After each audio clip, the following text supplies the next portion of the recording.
ಇನ್ನು ಇದೆಲ್ಲದರ ಜೊತೆಗೆ ವಿಜೇಂದ್ರ ಹೇಳಿರುವಂಥ ಮಾತು, ವಿಜೇಂದ್ರ ಒಂದು ಹೊಸ ಬಾಂಬ್ ಹಾಕಿದ್ದಾರೆ. ಸಿಎಂ ಸಿದ್ದರಾಮಯ್ಯ ರಾಜೀನಾಮೆ ಕೊಡುವಂಥ ಕಾಲ ಸನ್ನಿಹಿತವಾಗಿದೆ. ಇದು ವಿಜೇಂದ್ರ ಮಾತು. ದೆಹಲಿಗೆ ಹೋಗಿ ಎಷ್ಟೇ ಪ್ಯಾಚಪ್ ಮಾಡಿದ್ರು ಕೂಡ ಏನು ವರ್ಕೌಟ್ ಆಗ್ತಾ ಇಲ್ಲ. ಅವರು ರಾಜೀನಾಮೆ ಕೊಡುವಂಥ ಗಳಿಗೆ ಬಂದಾಗಿದೆ.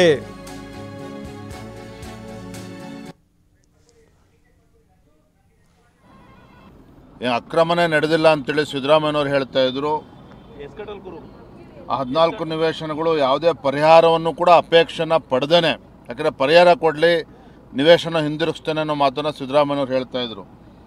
ಯಾವುದೇ ಪರಿಹಾರ ಅಪೇಕ್ಷೆ ಇಲ್ಲದೇ ಆ ನಿವೇಶನಗಳನ್ನು ಮೂಡಾಗೆ ಬರ್ಕೊಡ್ತಕ್ಕಂಥ ಕೆಲಸ ಮಾಡಿದ್ರು. ನೋಡ್ರಿ, 14 ನಿವೇಶನಗಳು ಅಷ್ಟೇ ಅಲ್ಲ, ಸುಮಾರು 5,000 ಕೋಟಿಗೂ ದೊಡ್ಡ ಹಗರಣ, 5,000 ಕೋಟಿಗೂ ದೊಡ್ಡ ಹಗರಣ ಆಗಿದೆ. ಸಿದ್ದರಾಮಯ್ಯನವರು ಕಾಂಗ್ರೆಸ್ ಸರ್ಕಾರ ಬಂದಾಗಿನಿಂದ ಸಾವಿರಾರು ನಿವೇಶನಗಳು ಇವತ್ತು ರಿಯಲ್ ಎಸ್ಟೇಟ್ ದಲ್ಲಾಳಿಗಳಿಗೊತ್ತು ಮಾರ್ಕೊಂಡಿದ್ದಾರೆ. ಹಾಗಾಗಿ ಇದು ಸಂಪೂರ್ಣ ಇವತ್ತು ಸಿಬಿಐ ತನಿಖೆ ಆಗಬೇಕು. ಸರ್, ಕಾಂಗ್ರೆಸ್ ಬೆಳವಣಿಗೆ ಇವತ್ತು ಡೆಲ್ಲಿಗೆ ಹೋಗ್ತಾ ಇದ್ದಾರೆ ಸಿಎಂ ಅವರು, ಅಲ್ಲೇನು ಪ್ಯಾಚಪ್ ಕಾರ್ಯ ನಡೀತಾ ಅಥವಾ ಏನು ಸರ್ ಇದು? ಯಾವುದೇ ಪ್ಯಾಚಪ್ಗಳು ಆಗಕ್ಕೆ ಸಾಧ್ಯ ಇಲ್ಲ.